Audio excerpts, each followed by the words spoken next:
position in the past. Because the 1, 2, 3, 4, 5, 6, 7, 8, that's about how many we always have council meetings. Yeah, I think we changed our board on law rules and the bylaws, okay, so that we didn't have to worry about that president. Okay. Well, is everybody okay with, nominate? We've got the 4 positions. I will make a comment. If nobody else wants to be treasurer, I guess I can continue to be treasurer, but I'm willing to give it up. Okay, well, I guess, would you like to nominate her up as president? Yes, I'll nominate Carolyn as treasurer. Okay, I'll second it. okay, all in favor? All right. So we have Okay. one nomination. 1 nay. I know, it's so I should hard. throw it in abstain just for that. Okay, the treasurer's taken care of. Who first did that one? Alex? Did you first? Next one is secretary. Like I said, I'm willing to stay on as secretary. I nominate Sue. Second? I did not do this because I didn't feel like it was my place. But we have a new member who seems to be very active and seems to be pursuing his art career. Lois and I went to an art exhibit and he had done painting. And I think somebody should contact Owen. Yeah, I was going to say Otis. Owen. And see if Owen would be vice president or secretary or something. Where was this exhibit? At The the Audubon? plein air, Oh, I can. That's the what? I'd like to Oh, nominate the Owen Audubon. for Audubon. VP. I mean, How long has he been a member? Hmm? How long has he been a Over member? a year. Over here. oh, yeah, he's Yeah, probably. he's over Okay, 3 I, years. He joined, I think, at the end of 2019, didn't he? Or was it? yeah. Yeah, something Yeah. 19, something like that. Okay, so 19. Pre-pandemic. So it's 2.5 years. Okay. I just wondered, like, you I know, mean, I thought about calling and talking to him, but then that's not my zone. Okay, so he doesn't have to be nominated. He doesn't know, but I'm thinking that he would be a good person for one reason, he's young, he's new, and hopefully he has lots of energy. Well, we have a nomination on the floor for Sue though, before we get on. Well, the reason they're hesitating is because I had said at the last meeting that if somebody was willing to take the secretary position, I would be willing to move up to president. Oh, I see, I didn't know that. Yeah, see, Yeah, Connie that's doesn't, okay. Connie doesn't want to be president. Because Connie is, I mean, I don't mind being vice president, that's a nice. I nominate Connie vice president. Oh, So- wait, we have, we can't Yeah, just randomly do all this. I don't think, really, I don't think we have enough people really to have our. I'll withdraw my nomination until we get this organized.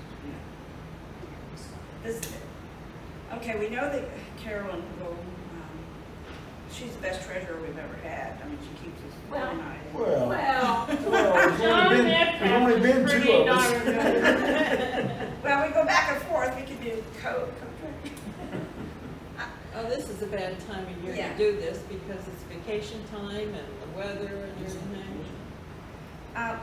Would somebody make a motion to maybe, I can't as the president, make a motion to table the. yeah, table the nominations and let Sue and I massage them on the internet. Okay, knowing that I'm not going to continue at all. As an officer. But we'll, I'll second the motion if Sue made it. Did you Sure. make it? I'll make a motion Okay, I'll to table second that. okay, all in favor? what was the motion that you and Sue were gonna kind of, To table it, and we're going to massage the numbers through the email. Election next week. Yeah. We'll bring in the nomination. now, the treasurer and the president cannot be the same, Right. but other positions can hold 2 positions. Oh, that's a lot. But we have enough people in this club that we ought to be able to get one. And I'm saying, there's a lot of people in this club that don't step up. Yeah. But Connie knows how to massage. Yeah, I can struggle. Okay, then we'll table this until unless anyone has any other discussions about it. Let Sue and I kind of talk to the members. And, I know that I can't be here in October, neither can Sharon or Wade and the other, and could there be an absentee? Could we vote? Yeah, we can do voting by email. Yeah, that's what we're Okay. talking about, because it says in our bylaws we can do electronically. Okay. Yeah, no, we don't even know if we're gonna have a meeting on October. Oh, yeah, well, we're gonna talk about that. I talked with Linda to get the schedule, it's in the building next door. We're gonna be in that building over there at the end. I was walking through it yesterday.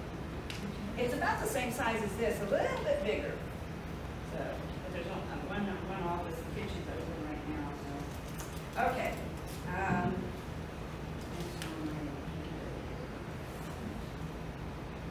Let me talk about the new building, and then I'm gonna ask Scotty to tell us where we are on the renewal meetings. It's been hot, so hot, and so wet. Are we having a treasurer's report and a secretary's report? Yes. Okay. I just wanna get these three things off my list here. Okay, the new building, when I was talking to Linda, I asked her when I was gonna be moving over there, because we're going to be without meeting space, and we're gonna have to meet in members' homes until they allow us into that building. So, her office should be finished at the end of October, and she'll be moving into that. So that's one thing. So she'll be working there while they're pounding and scraping and whatever. So that's what she told me. Who's Linda? This Linda? Linda. Okay. The director of the community center. So, and that's gonna happen in October, and then we're this going down. So that's why it's kind of discombobulated. And the piano's probably gonna get junked unless somebody had a place to put it, because it's untunable. They can't tune it anymore. So if anyone's interested in a piece of art, that's all it can be. Very heavy. You know, one thing is there was a piano in Lancaster that they turned into a piece of art. And what Gahanna has two, and they sit them out on their sidewalk. Yeah, they did that with a couple of them in Lancaster, their members. They had the kids decorated. So that's something we might want to put on our little list of things to do. Painting piano? I tried to get my brothers. Okay. I'll talk to you about that. Okay, that's the three things I wanted to make sure, or the two things I wanted to make sure to get out, and I'm going to ask Bobby to give us a report on hanging of the murals. Okay. Well, they are printed. They look great, but like you mentioned, the weather, it's just been rainy and it's been hot. Both of those are making installing vinyl on especially exterior walls pretty difficult. So we're just waiting for things to sort of calm down for a little bit for the brick to dry out, and then we can get on a schedule about when we can come by and the murals for it. Wait for Mother Nature to cooperate. Okay, so when you, yes. I still, on my refrigerator, have a note to myself that when they're going to be hung, I'm to call Dave and others that they're being put up. Will you communicate that to? Yep, we'll give you some heads up, that way we take care of anything that needs to get taken care of beforehand. And it's been nice to take videos of it going up. Okay. We posted it on our webpage once and we got like gazillion hits. Gotcha. Okay. Yeah, you guys want- Couple thousand. Yeah, that's a lot. Okay. So you have a couple things. Well, you mentioned with the meeting place, you didn't say, for next month we are set, because Bill has confirmed with his wife that we can make his house. Yeah, his house is over there off of, So we'll get the address and everything. We're meeting That's Bill's. Saturday art Oh. supply sale was. No, No, that's different. no, that was, Jim. Jim, Torres. okay. Yeah. Anything else? No, because Michelle's not here, so we can't really discuss it. Okay, well, then, I'm going to turn the floor over to our experts tonight, who's going to talk to us about if we're going to submit something for a world competition, what our painting should be like as far as signatures and what to be cognizant of, so, and a lot of other things.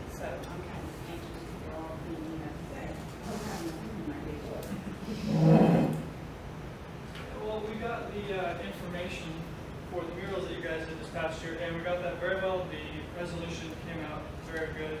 The photo that you sent, I think, was turned out nicely. I was able to do a little bit of color adjustments, but I stayed true to what they would have originally stayed like. I remember talking to Lois about the changes that were made to those pictures that were turned into window frames. So I made sure to keep that in mind whenever we were making any slight adjustments. So this should be a very nice installation once we get that photo for you. Yeah, that'll be exciting. Get this up here.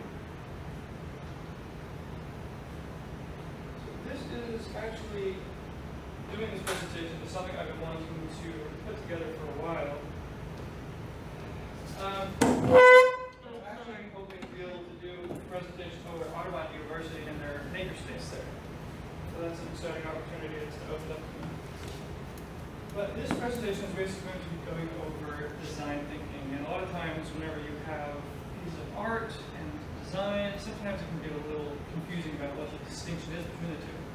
And what I'm going to try to do is to show that distinction and to show how they are not mutually exclusive. But to start, my name is Scott Crabtree. I have my own design business where I not only do the design and interacting with customers and clients, but I also do the fabrication side of things as well. What do I do? That's a great question, because anytime this does come up, the best course of action I found to do is to do a 360 wherever I'm at, and to try to find something that I could do. In this room, that instance is going to be the letters on this door here. This is something that gets set up on the computer, right? But it's something that has to get translated into the real world. So what I like to do is to take a digital design and turn it into a physical product. And sometimes that takes you in all sorts of different directions. Really exciting opportunities that come up. One of the projects that have come out is hopefully going to be going up over in Easton pretty soon, Easton Mall. This is another one of the most common things that I do. These are van wraps. These are great mobile billboards, a great way for subverting sometimes the local zoning laws for signage, because it can be crazy how many regulations there are for that. Beyond that, I do enjoy doing these sort of dimensional signs, and I'm not trying to show you this as an ad pitch. I'm not trying to show you this to show off, but it's more of a sense to establish rapport that I'm sure a lot of you have different formats, different mediums of art that you work in. This is mine. So these projects, they pay the bills. They're nice. I enjoy them. It's very satisfying seeing that finished result up on the wall or installed out by the road. And I'm sure you guys have similar feelings by having a finished piece of art just sitting on canvas and just taking it all in now that you're all done. But the one thing that I found is usually with these kind of more commercial projects that I'm doing for businesses, they aren't as daring or experimental.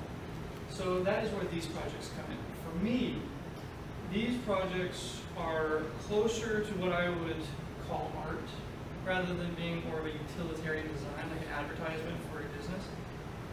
And all of these are my way of being able to experiment with new materials, new mediums, new ways of displaying information.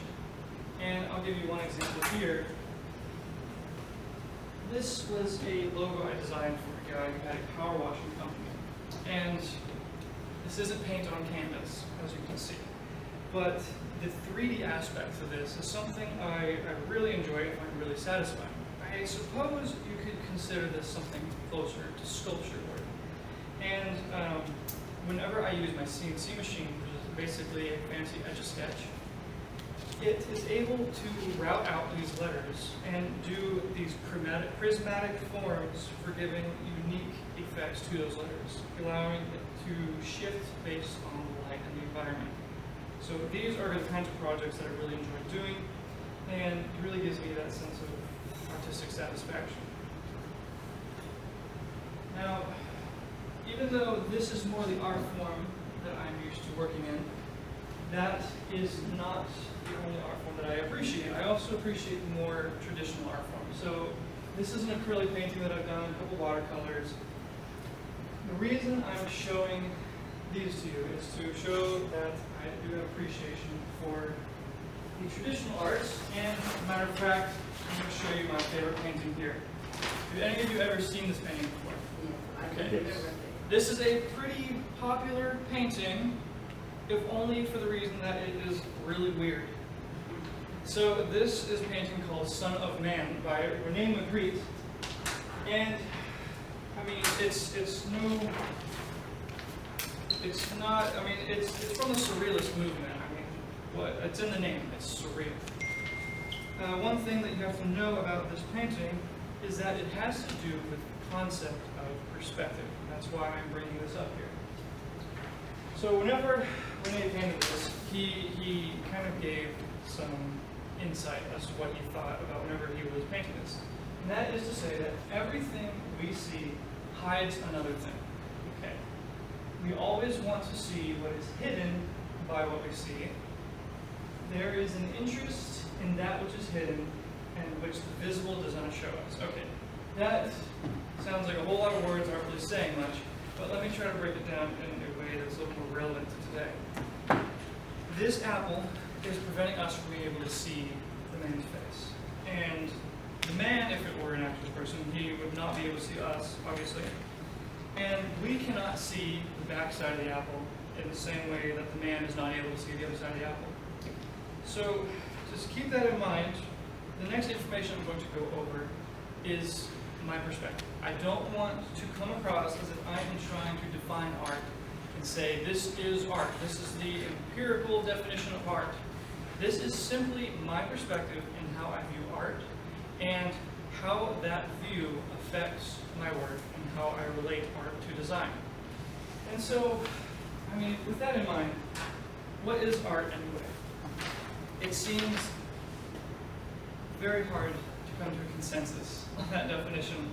Over the years, it seems people have tried to come up with all sorts of definitions. But the thing about it is, there are so many different kinds of art. How is it possible for anyone to come up with a succinct description of art whenever you have things like sculpture, you have literature, architecture, painting, cinema, music, the list goes on. I mean, all of these seem so different. How can you have a definition to where they all will fall in line? This is something that's bothered me quite a bit, and after a lot of research, and whenever I was in college, I'd do some papers over this subject, as a matter of fact, I just had to come to one realization, and it's simply this. Art is quite useless.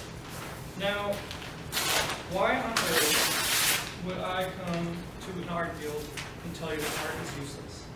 That's pretty bold, right? And I gotta tell you, I'm not the first person to come up with this idea that art is useless. That credit would go to Oscar Wilde. I think you are familiar with him. Now that kind of makes this even more bizarre. He himself was a literary artist, or what we might define as a writer, a poet, and a playwright. So why did he say art is useless? If we kind of go farther into what he was saying in his preface to A Picture of Dorian Gray, which is a play that he wrote, he said, we can forgive a man for making a useful thing as long as he does not admire it. Okay, first sentence out of that. Then he goes on to say, the only excuse for making a useless thing is that one admires it intensely. Okay, so we got art being useless. The only excuse for making a useless thing is that one admires it. Okay, so we understand that Oscar is saying you can still appreciate art. That's what you're doing with art. You appreciate it intensely. You admire it. And so with his definition in mind, that helps me make a distinction between art and design. Because we can say art is representational. Using this definition for art is beneficial because all of those different categories of art can fall under that definition. You have sculpture, it represents, usually, something that exists in the real world. A person, a famous man, a famous person who, there's so many examples you could give. But, like I said, this helps us make a distinction between art and design. Because that does beg the question, what is design? For me, now that we understand art as being representational, and art is used to represent things, design is viewed more from my perspective as being intentional. So whenever you're designing something, you have to think about what your intention is for your reasoning for designing it. So let's take an example of this chair here. For some reason, chairs are one of the most common things that I see industrial designers make. I mean, there's so many different good designs and bad designs out there. Some that are more geared towards art, and some that are more geared for pure utilitarian purposes. So, now with that distinction being made, sometimes there are the chairs that look really cool, but they would be extremely uncomfortable to sit in. And then you have the chairs like your standard folding chair. That is very utilitarian. It folds down, it's out of the way, it's there when you need it, but it's still rigid and strong. But keeping that information in mind, that also helps point out that art and design are not mutually exclusive. If something is well designed, that does not mean you can't consider it art. If we look at this chair here, there are elements of it that are designed, there are elements of it that are artistic. So let's look at the bottom here. That's usually what I do. I look at how things are made just because I make things. This cushion here is secured by these screws here on the bottom. It is welded here in the edge, and the cushion, the faux leather is stapled here on the bottom. This is the process of how this chair was designed.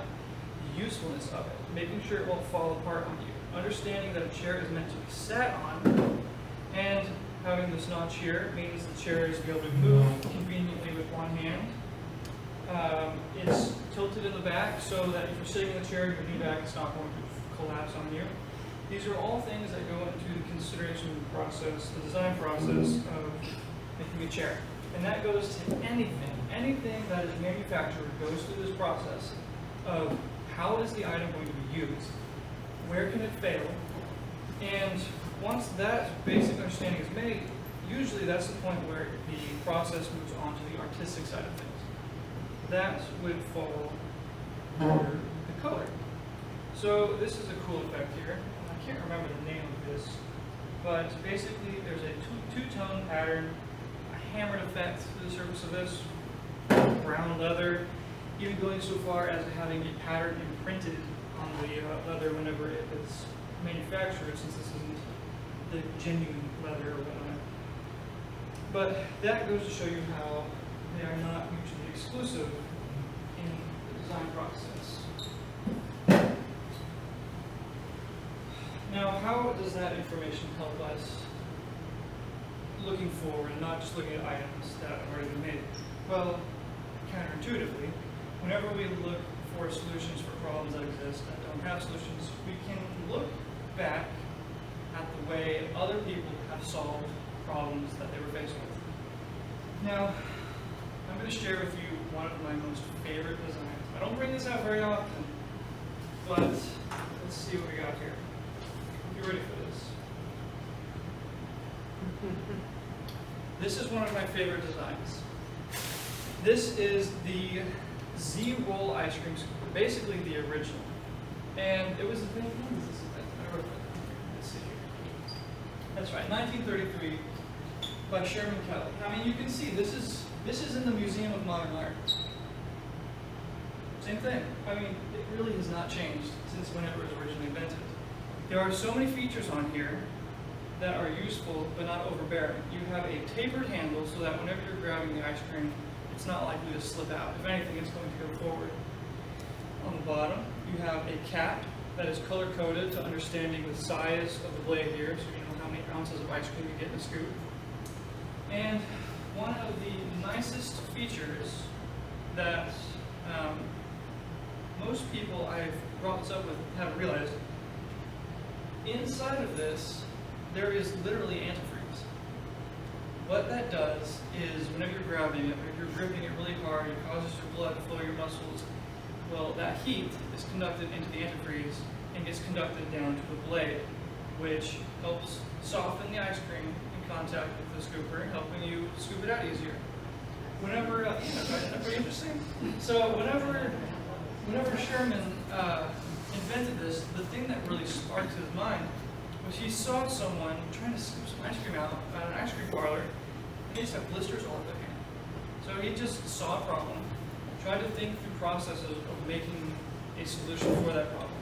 And another thing I appreciate about this is it's not right-handed, it's not left-handed, it's not made for right-handed people or left-handed people, it's just made for people. So you don't have to worry about trying to find a version. I feel like this is a pretty common problem. Apparently, there are a larger amount of left-handed people in artistic communities. So, fun fact for you. And another thing, you know those grabber ones, the ones that have the little thing that scoops the ice cream out? I don't know about you, but we've had like 3 of them that are just broken because they're not well made, or they're made in such a way that they can be manufactured cheaply. And I would say that is over-engineering the problem. You're adding complexity, you're adding points of failure. There's no moving parts. You might be able to break the bottom plastic, but I mean originally they were aluminum, so you didn't have to worry about that. This is just all around one of my favorite solutions to the problem. But there are a couple others I want to point out.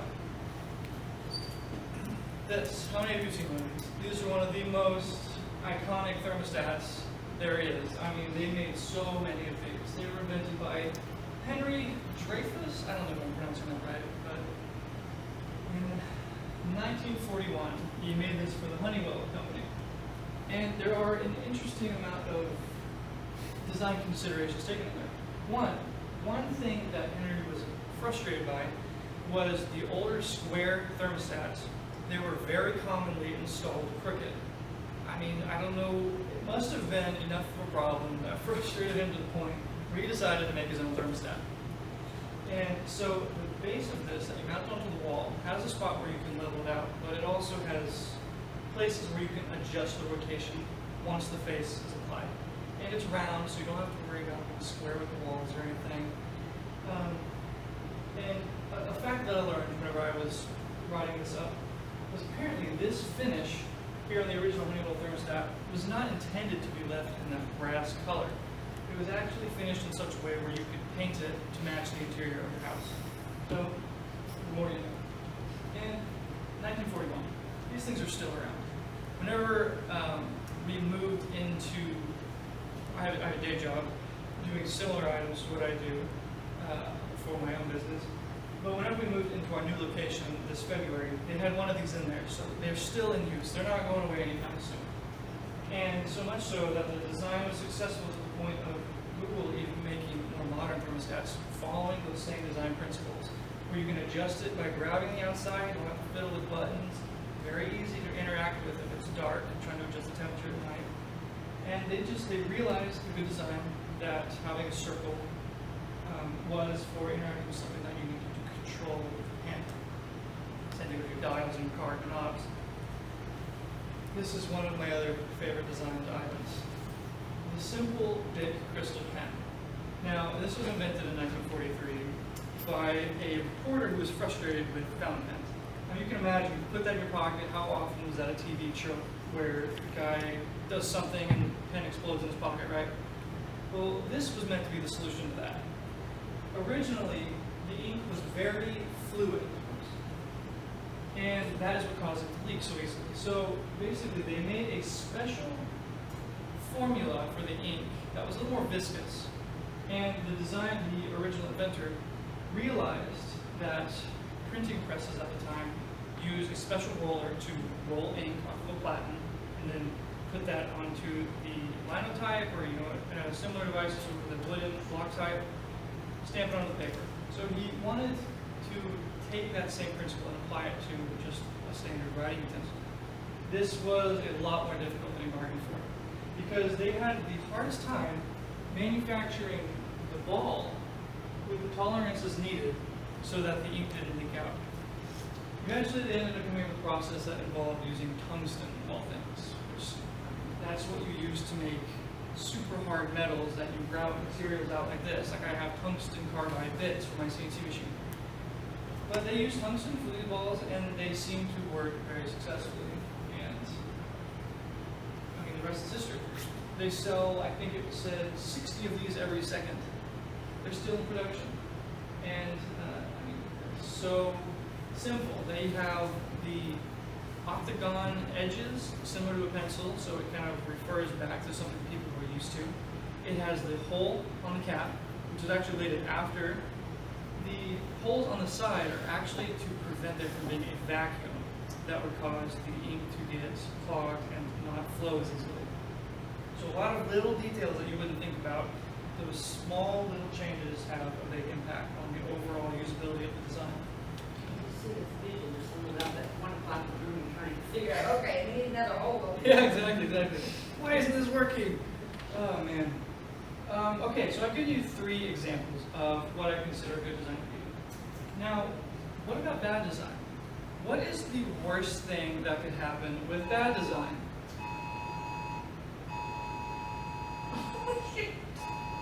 How many of you remember this? I think it was 2018, right? This situation was a pretty big deal. I mean, imagine you were in, I don't know, a business meeting in the middle of class or whatever, and this goes off on everybody's phone in the state. This freaked a lot of people out. My fiance actually, whenever she was in college, one of her floor mates, her family was from Hawaii. Whenever this happened, they were huddled in the kitchen, freaking out, didn't know what to do. I mean, how do you hide from a ballistic missile threat inbound? I mean, it doesn't get any scarier than that. A lot of people blame the employee who hit the wrong button.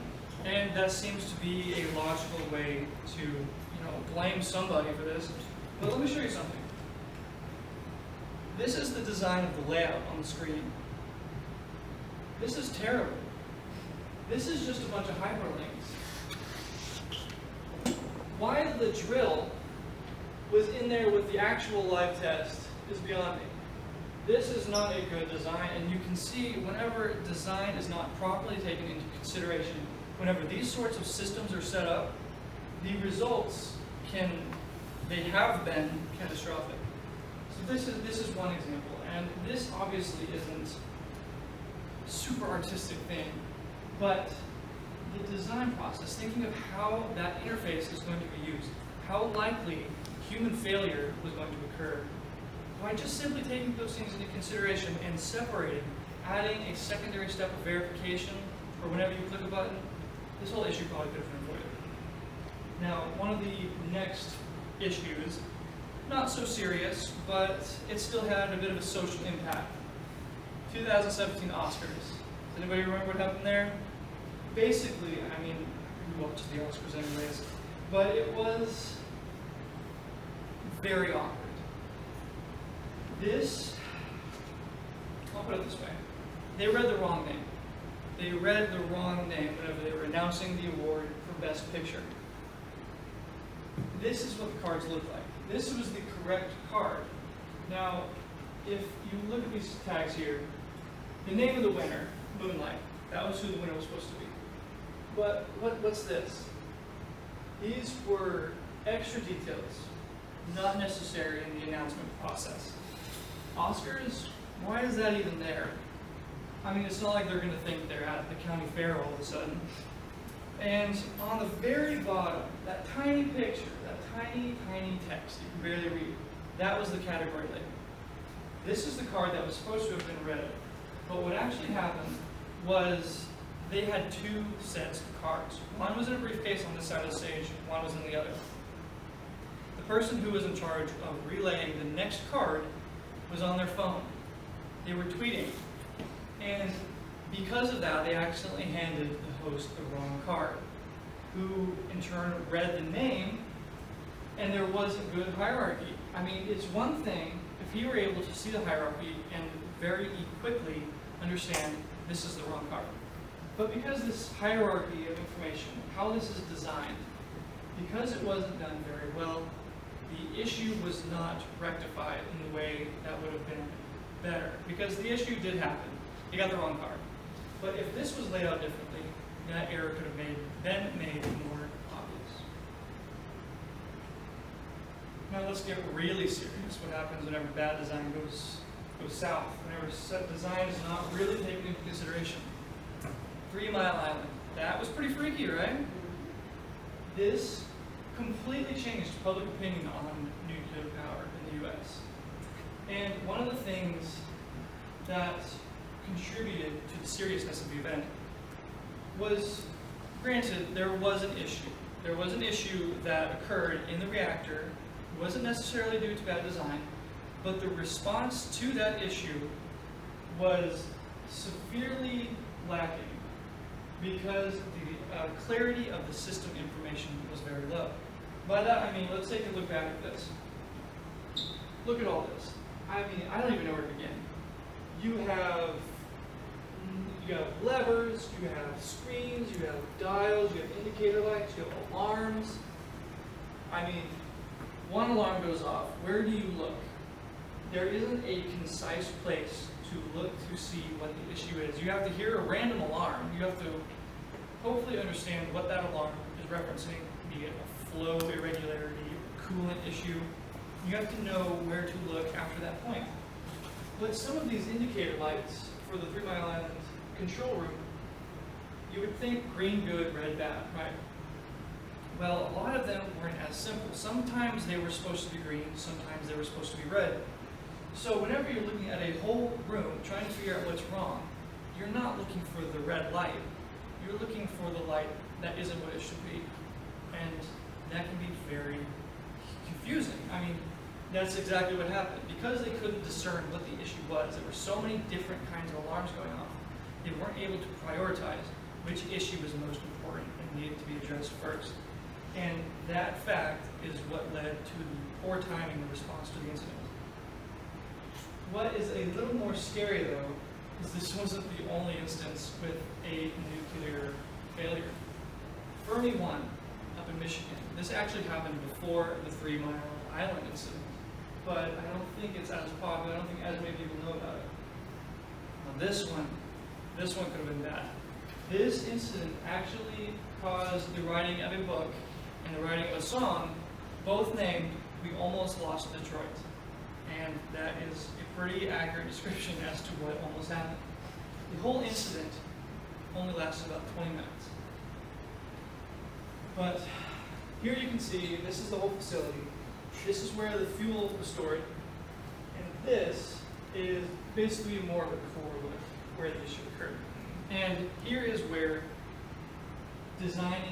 poorly designing systems can go wrong.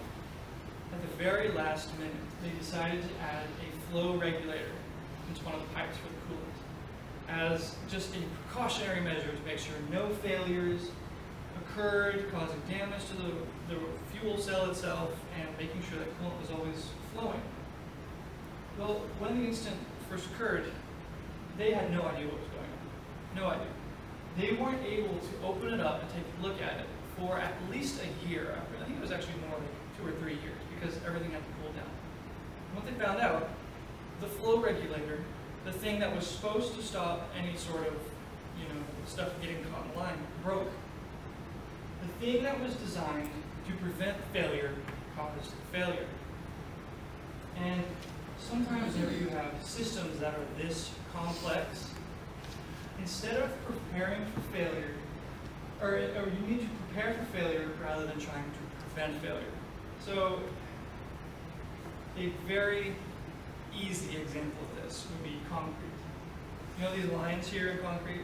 Those are added so that whenever concrete does fail, it has a place where it is going to fail. It's kind of designed to fail. If these lines were added, you would have really random hairline cracks going everywhere. So whenever large concrete slabs are designed, this has to be taken into consideration. You have to make sure you allow for failure. You allow for human failure, as we've seen with the missile launch incident, and you have to allow for material failure like you have here with the concrete. All right, so I've been able to show you good design and bad design. Now, homework. Hopefully, the prospect of having homework isn't too scary for anyone, but I challenge all of you to, starting now, look around you, just think about how you interact with the things in your life, your car, your pantry, your closet. Think about how it is set up and how you interact with it, and try to find new ways to design that interaction so that it is more efficient, so that it is less likely to have a failure. Let's say you have your closet, you have a little rod going across it. Well, if you're constantly pulling the hangers down, I mean, it's happened to me. I pull the hanger down and then the whole rod falls off the wall. I mean, there's a lot of instances where we can reconsider how we choose to design our lives. Like I said with the curtain rod, or the clothing rod, if I had chosen to get a more rigid rod, or by having a support that goes into a stud, that issue might not have happened. Obviously that's a very simple and innocuous thing, but the same principle can apply to much more detrimental parts of our lives. So if we take into consideration the repercussions of bad design, the benefits of good design, whenever we are setting up things in our lives, then maybe we can have more pleasant and effective lives. Thank you.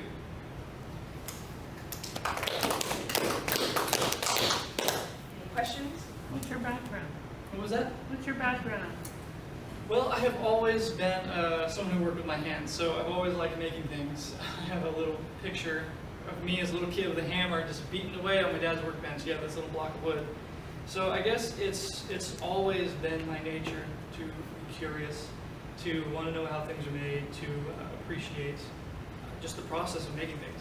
So I went to school for graphic design, but I quickly realized my place is not stuck behind a couple monitors laying stuff out. I wanted to do something with my hands. I wanted to be able to take that digital thing and turn it into something real, like I mentioned. Here's one example there. I was going to point this out as an example of art and design, but I suppose I can now. Now, one of the most common things that I do is dimensional lettering. I do these all the time. I cut them out on my CNC machine. So much so that it gets a little tedious after a while. It gets a little repetitive. So this is actually a series I am planning on starting. I have about 20 different ones that are going to all be built on the same base canvas. You know, the standoffs, French cleat. One of these days I'd like to put the whole series in a gallery or something. But this was the first one. The idea here is to take a word, and this is just the medium of expression. The word isn't really that important. But I want to take that word, think about its definition, and find a way to format the text so that it represents that word. The idea here for Citadel was that these outer perimeters are supposed to represent castle walls. Representation. Remember I said that earlier about art?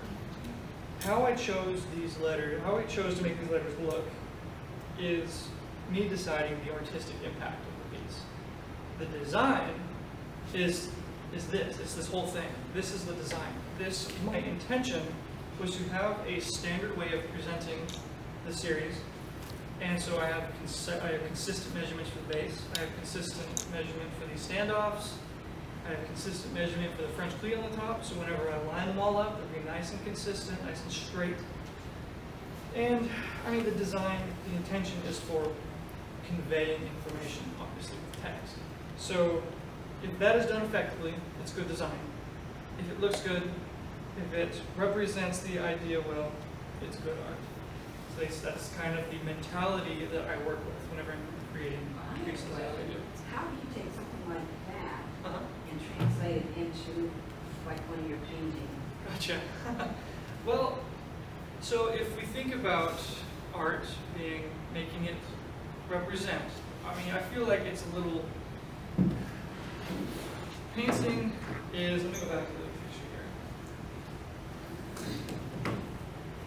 So, painting's been around for a long time, all right?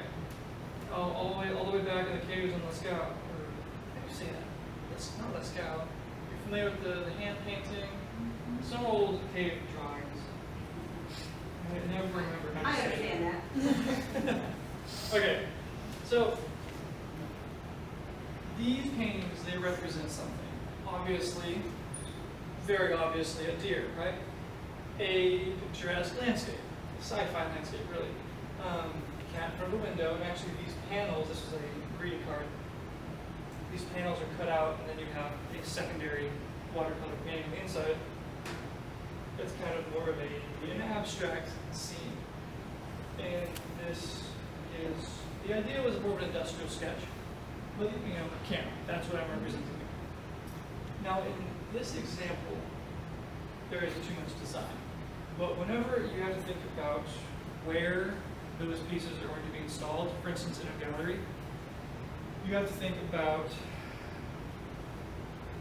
framing, if you need glass over it, if you want to do a mat.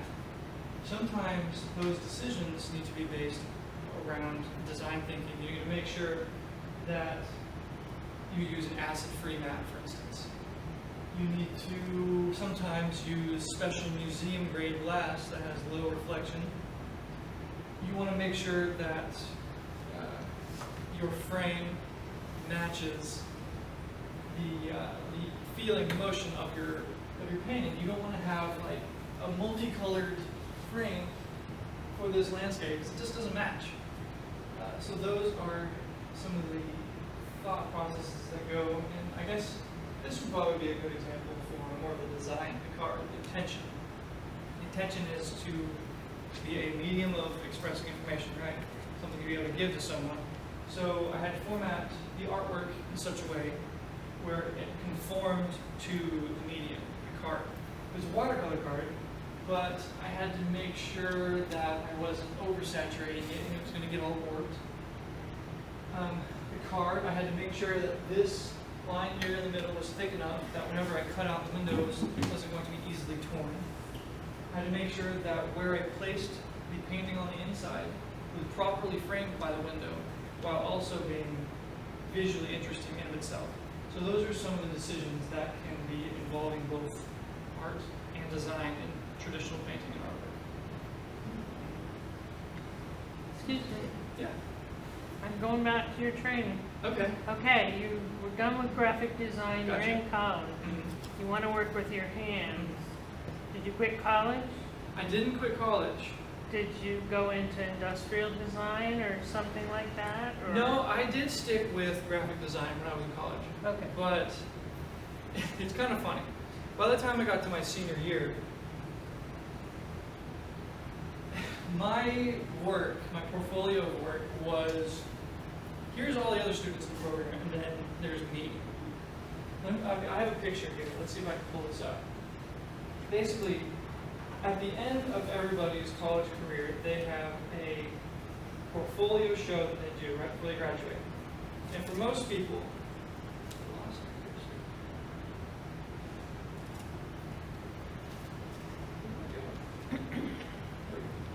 so for most people, that meant they were printing off pictures of their website designs that they made, or business card examples, logo examples, nicely matted, nicely framed and everything. And some people even went so far as to actually have shirts made with graphics that they designed, which was pretty cool. That was nice. One of my peers actually made a mini shop with different shirts and different designs that they had on their table. It was pretty cool. Some people got really creative with their portfolio show. What college is this we're talking about? Can you share that? What was that one time? College. What college? Pensacola Christian College down in Florida. So let me show you. I mentioned what everybody else had for their portfolio show. This is what I had. Completely different from what everybody else was displaying. Let's see. We'll stick with this one. So I don't have this one on here, obviously, but this was made out of, let's see, there's acrylic, there's vinyl, there is MDF, there's PVC, and there's about 3 feet of LED strip in here actually, because this blue in the background actually glows. I have a kind of a French cleat thing going on here, so that you can hang it and you can slide it. You don't need to worry about getting your nail centered. That was one of those aspects of design. Here on the bottom, there's a little port that you plug it into to power it. So it's all very compact. This is a process that took me making all of these to refine, to be able to make an illuminated sign this thin, because usually they are not this thin. But yeah, so I did stick with graphic design, but by the time I got to my senior year, I was focusing on creating these, and these were not coursework. I was focusing so much that I would spend, on occasion, 12 hours on weekends in the visual performing arts building working on these projects. And I was even neglecting some of my coursework, and that was a conscious decision that I made very carefully, obviously not overdoing it. But I am glad that I did, because these pieces here are actually what helped me get my job. I mean, there are a lot of design firms out there, a lot of design companies, but being able to go somewhere where not only am I doing what I was trained, graphic design, being able to make creative designs on screen, but also being able to fabricate those. I work at a sign shop. We do stuff for, goodness, well, I mean, we're doing the murals. That's one example.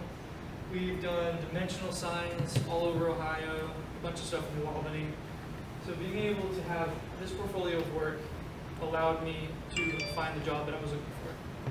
And I mean, it's a lot more visually interesting, I think. I think so too. I just was curious how you went from point A to point Z. You know what I'm saying? Yeah, yeah. And I think it's fabulous that you did that. Well, thank you, I appreciate that. Yeah. Here's a fun one. I'll just point this out real quick. I thought about bringing this one in, but I figured 2 pieces was enough. This picture here, the one that says photography, that is one of my favorite pieces. So in regards to my process, photography is what really got me started in graphic design. What allowed me to have my first interaction with Photoshop and the Adobe Suite. But let's see, I didn't want to lose touch with my creative roots, if you will. So whenever I was doing that portfolio of work, I wanted to show my photography. And whenever I was in high school, I was able to receive second at national competitions for one of my landscapes. But that photography piece was inspired based off of the old Viewmaster toys. Remember those things? Mm-hmm. Yeah, I love those. I was so fascinating to me. I love the mechanism. I love just having a stack of those wheels. And so I made big ones. I made big ones. These are all different photos that I made. This was a portraiture wheel. This was a landscape wheel. And I can actually remove this face, and this magnetic wheel snaps on top of this other one and sandwiches it. There's a motor here that actually rotates this axis so that those discs, they actually move. And over here on the side, let's see. Yeah, there's this little white box. And inside of that, there are a bunch of LEDs. So that white vinyl that's on the face lights up and gives you a really even glow to draw attention to the image that is in the proper orientation. That was the idea behind it. Because otherwise it's just a randomly moving thing. You need something to draw attention. Well, obviously, didn't you have some courses in engineering and? No, largely this kind of stuff was self-taught. I didn't have any classes in engineering. I kind of taught myself basic electronics, how to weld, basic circuitry. When I was your age, we were probably a lot older, we called it industrial arts. I don't know if there's anybody else in this room that does. I enjoyed that class probably better than any other creative class. Mechanical drawing. Mechanical. Yeah, it's. I was a Negro. I thought about doing engineering, Rose but putting in I didn't have a mind for math. I was the didn't have a mind for Negro. math. I'll be honest about it. Math was not my strongest subject, but I got geometry well enough to be able to make this stuff, and it seems to be working out so far. So I'm just gonna keep sticking to it and see where I end up 5 years from now. Absolutely. To close out our meeting this Okay. evening, could you give us maybe a list of 4 or 5 things that kind of apply across the board between art and what you're doing that we should always take into consideration? Okay. Yeah, actually, I have an example here. This is a 1040 tax form. Everyone knows. Yeah, I'm sure you guys are familiar with these. So, this is something that was created by a person. It had to go through the process of being designed. But I can't really say there was much artistic input here. I mean, there are a lot of problems that this design had to solve. It has to be easily accessible, it has to be legible on a black and white printer, it has to be able to be faxed 1,000,000 times and still be moderately legible. But it's just not that creative. So like I mentioned in the subtitle of this, a lot of design doesn't really need creativity. But the examples of art and where design like sort of come together successfully, you get some really unique stuff. Fantasy Cupcake, down the road a bit. Last year, I actually made a magnetic menu board for them. It's for their trailer that they take to events, and I was really happy that that kind of came out. I actually have a YouTube channel where I post like full build videos showing the process from start to finish. We have the manufacturing. Sometimes I even go in details about how I designed it, why I designed it a certain way. And this is one of those series I'm doing. I'm kind of explaining how to use dimensional typography effectively, different ways you can style it. That's the reason for this series. But that piece, I might have a picture of it. That was a good intersection of art and design.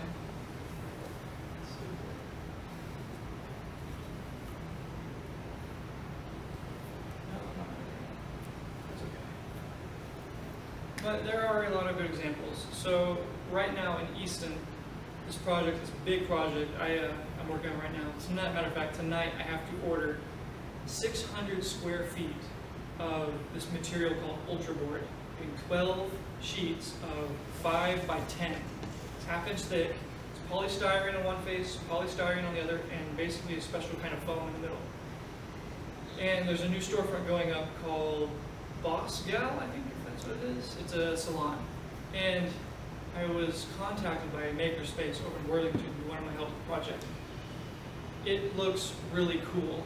I wish I could pull it up here. Maybe it's in the bottom of my some recent photos. So maybe it's a sneak peek if you guys ever go over there. But they have a staircase.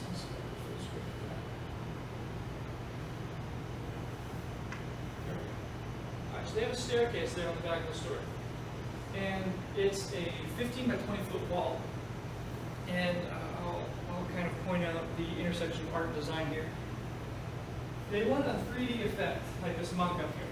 So all of these are going to be, every color is a different layer that is half-inch thick, and they have a gap of 3/4 of an inch. So by the time you get from the back wall to the very front panel, it's about 6 inches, if I remember correctly. Now the process of design was a little tricky, and what made matters worse is it had to be done very quickly because this place is opening up on the 24th, and I am still ordering materials. So we'll see how this goes. They know it's a tight deadline. We'll see. But I have to consider how this is going to be mounted to the wall and not fall off a month from now, 2 months from now. So, I mean, fortunately, I do have enough experience making all sorts of different things where I have a list of materials that I think will be successful in preventing failure. But Is that railing right up against that wall? no, this is, so let's say this is the back wall, this is the railing on this side. Okay. Now, according to ADA regulations, there might need to be a railing on the other side. Not totally sure. We'll solve that problem when it comes up.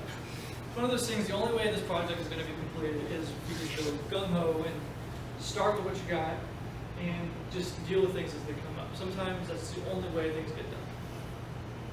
The artistic side of this was these more organic shapes and forms. And I think it's going to have a really cool effect on the overall aesthetic and design of the space, which I love the idea of environmental design and environmental spaces. So are you doing the color part too? Yeah, so I mean it's nothing too extreme, just they have color swatches that we're painting them. But in regards to the fabrication process, I have to make sure the paint's going to stick to the surface. I have to make sure I have the right sheen. I have to make sure it can be clean. There's a lot of things that go into consideration. But I'm pretty excited to see how it turns out. Should be an interesting project. You said there's a gap between, Yeah, what's the purpose of that gap? good question. I left out one of the key details. Behind each of these layers, so this obviously seems as one layer, right? It's actually going to be broken up into 2 pieces just to save material. But there's a 4-inch overlap. 1 inch in from that overlap, I'm going to be placing a strip of 1/8-inch PVC. And on the front of that PVC, there's going to be these special cob LED strips. So it's going to have lights. I love using lights. Awesome. They make fun of me all the time because I just like, how can I incorporate lighting into this project? Like this power washing sign here. I have about 5 of this series that I want to incorporate LED lighting into in unique ways. Like this example is what I would call cast light, where it's cast down the surface. It's not really intended to brighten up a room. It's more of an aesthetic thing, artistic mindset whenever you are using lighting. These lights are more for illuminating purposes, for actually, utilitarian, make sure you can see things in the room. But there's one other example that I haven't had a chance to use yet, and I'm torn on how to describe it, but basically it's a sparkler. Now, on that ViewMaster thing I made, the little illuminated box, it had that grid of LEDs. What I want to do is make one of those grids, and on the face of that, to cover it, put a surface with a whole bunch of holes. And whenever you're looking at it, you're going to see the hot spots of those actual diodes. And that's going to give the effect of a sparkle that a metallic finish would. So there is, what's the name of that diner in Johnstown? No, it's pretty retro. There's a restaurant in Johnstown, Ohio. It has a name that's very relevant. It'll make good use of this sparkle effect. So I might reach out to them and see if they're interested in kind of working on a project like that. So did you design this whole wall? Actually, this is not my design. This is a design that the client came up with himself. But this is the distinction between being a graphic designer and being a fabrication designer. What they gave us was not even remotely to scale. And it was a bunch of complex paths and shapes that were overlapped and not conjoined properly. So I had to basically completely disassemble their file and rework it in a certain way so that whenever it comes time to actually manufacturing the individual elements, it basically worked in my favor and it did not cause more headache than necessary. So that's kind of a good distinction between being just a graphic I was designer who does curious stuff that has about to that. look good, and then a fabrication designer who has to make it so that it works as needed. But on the other hand, I could have you come to my shop and not have a clue of what I want there, but sort of have an idea and just talk to you, and then you would do renderings, correct? Yeah. So every time I do a design, even for those van wraps, those. Yeah. But we have to do a mock-up, right? The client wants to know what they're getting. I was able to send Connie and Lois the mock-ups of what the murals would look like once they're installed. And I think that is the best way to help people visualize what they're going to get. I consider myself to have a good imagination. That's not a good word for it. Basically, whenever I was making this, before I had anything written down on paper, I had every single facet of how it needed to be made in my head without even needing to write anything down. And I think that's just a benefit to how my brain works. It makes doing this kind of work a little bit easier rather than having to try to figure out CAD software on the computer, making sure everything works together on the computer. So that's just a way of making my process faster. But they did provide us with this, and that's one of the things that is cool about my job. I have to be able to interact with people. Ask my family. Whenever I was younger, I was not the person to be up here talking in front of everybody. I was very much quiet, in the corner, kind of watching from the back. But I got a job at Hobby Lobby in their custom framing department, which was really beneficial to me. Not only was I able to use some very core design and art concept, color palette, framing, spacing, stuff like that, but I was able to communicate with clients, figure out what they wanted, and sometimes take what they were telling me and translate it into figuring out how the piece needed to be made, because obviously you can't expect the client to know everything that you know about the process involved with framing. So sometimes being involved with people, being able to communicate well is a skill that a lot of people underappreciate the value of sometimes. Sure. Any other questions? I'll take this moment to adjourn the meeting and, We forgot our treasury report. oh, Treasurer's report, same amount as Sue reported in the last minutes. We have $8,536.05. I did not pay the prize money yet. I was waiting for the murals to be put up, but since Julian and David are here, should I go ahead and give them their check? no reason why I should. And that's it.